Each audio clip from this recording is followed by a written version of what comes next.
అందుకే మీకు వినాయకుడిలో ఉన్న గొప్పతనం ఏమిటో తెలుసా అండి?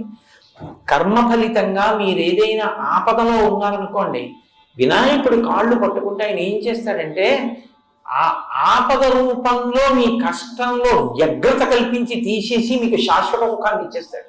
కాబట్టి గణపతి చాలా గొప్పగా అనుగ్రహిస్తాడు. మహానుభావుడు వినాయకుడు.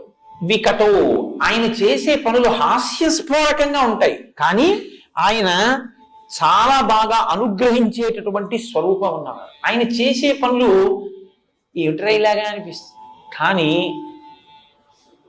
చాలా గమ్మత్తుగా ఉంటుంది ఆయన చేసేది. మేనమామ గారు శ్రీ మహావిష్ణువు ఒకసారి వినాయకుడి పుట్టినరోజు వచ్చి మేనమామని పిలిచారు. మేనమామ అత్తయ్య వెళ్ళారు, లక్ష్మీదేవి నారాయణ.